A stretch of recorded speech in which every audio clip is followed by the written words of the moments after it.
Assalamualaikum warahmatullahi wabarakatuh. Selamat datang kembali dengan kami di channel Menjaga Muda.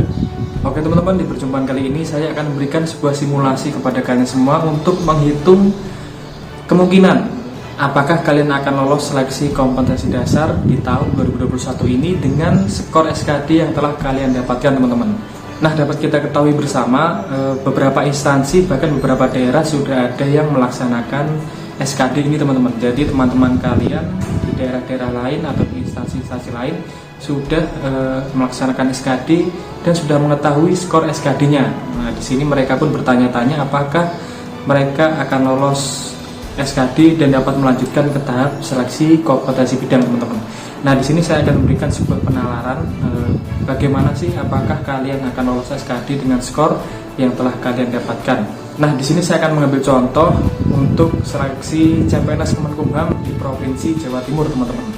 Nah, untuk seleksinya sendiri akan dilaksanakan mulai 9 Oktober sampai tanggal 21 Oktober 2021. Nah, kalau kita hitung dan kita potong hari minggunya, itu akan berlangsung selama 11 hari, teman-teman. Nah, di sini satu harinya itu terdapat 3 sesi. Di tanggal 9 Oktober nanti, sesi pertama itu akan dilaksanakan pada jam 8 sampai jam 10 dengan jumlah peserta di sesi pertama adalah 700 orang, teman-teman.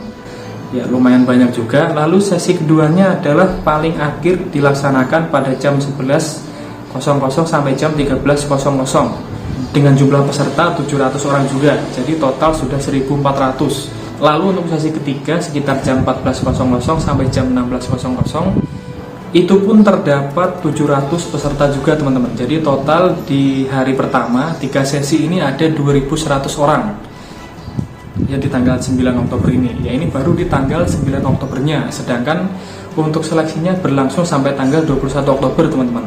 Nah, untuk tanggal 21 Oktobernya itu pun ternyata terdapat 3 sesi juga dengan jumlah keseluruhan peserta adalah 26.435. Nah, di sini saya akan memberikan sebuah penalaran logikanya apakah kalian akan lolos SKD ini, teman-teman. Di sini SKD CPNS Kemenkumham Jawa Timur dimulai pada tanggal 9 Oktober sampai 21 Oktober, teman-teman. Dan di satu harinya ini ada 3 sesi, ya. Berarti kalau kita hitung 9 Oktober sampai 21 Oktober ini ada 11 hari. Jadi jika kalian total jumlah sesinya adalah 3 sesi kalian kalikan dengan 11 hari. Jadi 33 sesi jumlah total sesinya. Oke, ini logika penalaran saja. Ada 33 sesi. Logikanya yang diambil untuk CPNS Kemenkumham Jawa Timur ini adalah sekitar 334 orang, teman-teman. Lalu yang akan lolos ke SKB ini adalah 3 kali formasi dari yang dibutuhkan. Sedangkan untuk alokasi penerimaan CPNS Jawa Timur adalah sekitar 334 orang, teman-teman. Nah, di sini berarti kalian yang akan lolos SKD adalah 3 kali formasinya, teman-teman, yang akan melanjutkan ke tahap seleksi kompetensi bidang. Yang dibutuhkan adalah 334, jika dikalikan dengan 3 kali formasi adalah 1.002 orang. Anggap aja 1.000 orang yang akan lolos ke SKB. Berarti dari 26.000 peserta SKD ini hanya akan diambil 1.000 orang yang akan lolos ke SKB-nya. Nah, logika penalarannya apakah kalian akan lolos SKD dengan skor yang kalian dapatkan? Cara menghitungnya, cara menganalisanya adalah kalian maksimal harus masuk 30 besar di satu sesi ini, teman-teman. Jika kalian misalkan di hari pertama lolos passing grade dengan skor misalkan 400 ke atas, kalian berada di peringkat 30 besar andai kata.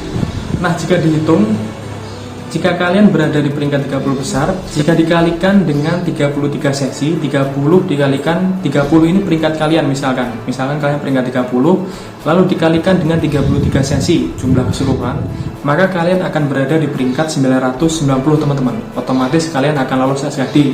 Logikanya seperti itu. Akan lebih baik jika kalian berada di peringkat 10 besar atau 5 besar, itu pasti kalian lolos SKD, teman-teman. Jadi logika penalarannya, kalian maksimal harus berada di 30 besar, ya. Jika dikalikan dengan 33 sesi, kalian akan berada di posisi 990, teman-teman. Namun akan berbeda penalarannya apabila logikanya di sesi selanjutnya nilainya akan lebih tinggi atau lebih rendah dari kalian untuk peringkat pertamanya teman-teman. Misalkan di sesi pertama kalian mendapatkan skor 410 misalkan. Lalu di sesi kedua ini peringkat pertamanya mendapatkan skor 400 misalkan. Nah, otomatis kalian lebih unggul dari sesi selanjutnya. Maka logikanya akan berbeda lagi dengan penalaran saya tadi. Lalu akan berbeda penalaran lagi jika sesi selanjutnya ini ternyata nilainya lebih tinggi dari kalian teman-teman. Ambil contoh di sesi selanjutnya nilai tertinggi adalah 450 sedangkan nilai kalian 410. Oke, mungkin akan berbeda lagi. Yang saya maksudkan di sini adalah setiap sesi minimal nilainya itu sama dan kalian berada di peringkat 30 besar. Otomatis jika dikalikan 33 kalian akan berada di peringkat 990 ya. Jadi maksimal kalian berada di 30 besar. Nah, lalu bagaimana dengan teman-teman yang berada di bawah 30 besar? Ya, intinya berdoa saja. Yang pertama pegangannya adalah kalian lolos passing grade teman-teman. Mungkin akan ada keajaiban lain pun kita tidak dapat mengetahuinya. Jadi patokannya untuk yang berada di 30 besar kalian minimal lolos passing grade ya, seperti itu. Jadi ini sedikit gambaran dengan contoh yang saya ambil adalah rekrutmen CPNS Kemenkumham di Jawa Timur. Berbeda dengan daerah-daerah lain. Mungkin alokasinya ada yang lebih sedikit ataupun lebih banyak, yang nanti berpengaruh juga untuk kemungkinan lolos atau tidak lolosnya kalian teman-teman. Nah, untuk teman-teman juga yang mungkin mendapatkan skor tinggi tetapi tidak lolos passing grade di salah satu bagiannya, sudah dapat dipastikan kalian tidak akan lolos teman-teman. Jadi silahkan kalian mencari jalan lain untuk mencari rezeki kalian. Silahkan kalian cari cara lain atau mendaftar di KAI atau mungkin mendaftar CPNS di tahun selanjutnya atau mendaftar apapun, tidak jadi masalah. Yang terpenting kalian tidak berhenti untuk berusaha mencari jalan rezeki kalian teman-teman. Karena dapat kita ketahui bersama ternyata di tahun ini skornya sangat luar biasa teman-teman.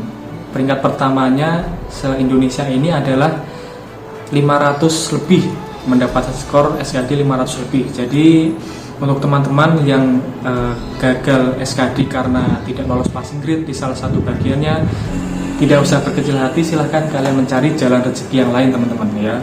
Oke teman-teman, saya kira sekian dulu perjumpaan kita kali ini mengenai informasi yang saya berikan adalah bagaimana menganalisa apakah kalian dapat lolos SKD dengan skor yang telah kalian dapatkan. Semoga untuk teman-teman yang belum melaksanakan SKD dan menonton video ini dapat menjadikan motivasi kalian bahwa kalian harus mendapatkan skor tinggi ya. Bagaimanapun caranya kalian harus mendapatkan skor di atas 400 teman-teman untuk mencari amannya, seperti itu. Oke, saya akhiri dulu perjumpaan kita kali ini. Terima kasih untuk kalian yang sudah menonton. Jangan lupa dukung terus channel kami dengan cara subscribe dan share sebanyak-banyaknya agar kami dapat terus membagikan informasi-informasi penting untuk kalian semua, khususnya informasi seputar CPNS penjaga tahanan. Terima kasih untuk kalian yang sudah menonton. Sampai jumpa di konten-konten selanjutnya. Wassalamualaikum warahmatullahi wabarakatuh.